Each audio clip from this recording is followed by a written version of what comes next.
Bonjour à tous, je m'appelle Léa et j'ai testé pour vous une période militaire de découverte. À peine rentré de l'exercice de combat, on a juste le temps de se démaquiller et on repart pour un exercice de sport. Il y a un exercice de sport par jour pendant cette PMD. Là, c'est la méthode naturelle, donc on utilise des obstacles naturels pour faire des petits exercices de sport. Un parcours d'obstacles dans la nature en fait. Et la première épreuve, c'est marcher à 4 pattes le plus rapidement possible et faire un relais avec les gens de son équipe. Donc ça met en concurrence deux groupes, on se divise en deux parties et c'est une petite compétition, donc c'est assez ludique. On utilise des obstacles naturels pour faire une sorte de parcours du combattant grandeur nature. Alors cette épreuve-là est chronométrée, on doit monter et descendre le plus rapidement possible en un temps limité. La troisième épreuve, c'est du saut en longueur.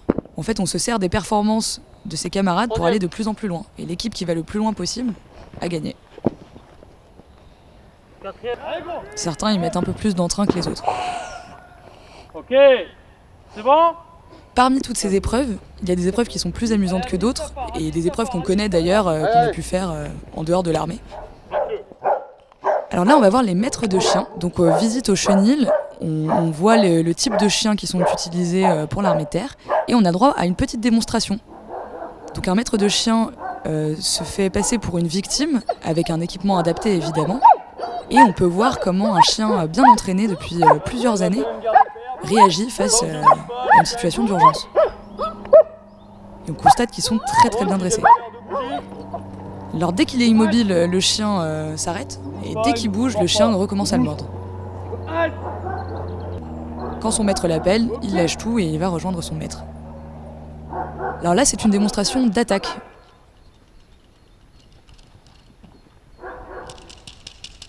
Alors là, les maîtres de chiens nous montrent leurs équipements, parce que ce qu'il faut savoir, c'est que les maîtres de chiens passent une partie de leur temps à dresser leur chien, et une autre partie à aussi se faire passer pour la victime, évidemment. Et du coup, ils ont des équipements adaptés pour que quand les chiens les mordent, ils ne ressentent pas la douleur.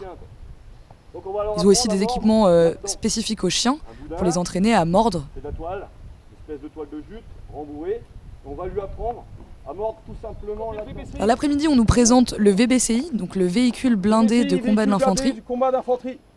C'est assez impressionnant à découvrir, surtout sachant qu'il a été utilisé dans des théâtres d'opérations réels. Donc le caporal-chef nous décrit les différentes caractéristiques techniques du véhicule. La partie arrière sert à embarquer tout le groupe de combat. C'est par là que les militaires rentrent. On a l'opportunité de monter sur le VBCI. Alors, ce n'est pas très haut, mais c'est quand même impressionnant quand on est dessus, de voir même le canon de plus près et de voir comment c'est fait du dessus.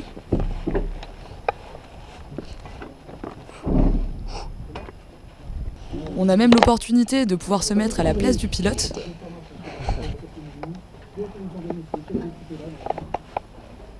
On peut aussi se mettre à l'arrière, donc à la place des combattants.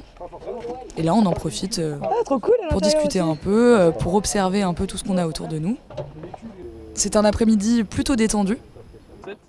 Et à la fin, on nous présente une autre arme, une arme un peu plus lourde, la mitrailleuse 12-7. On nous explique son fonctionnement, combien elle pèse. Ça pèse assez lourd, ça pèse presque 40 kg. Et on finit la journée, et en fait presque notre PMD, parce qu'on est jeudi soir et que ça se finit vendredi, par la salle d'honneur. En fait, chaque régiment a une salle d'honneur qui met en avant les traditions et l'histoire du régiment.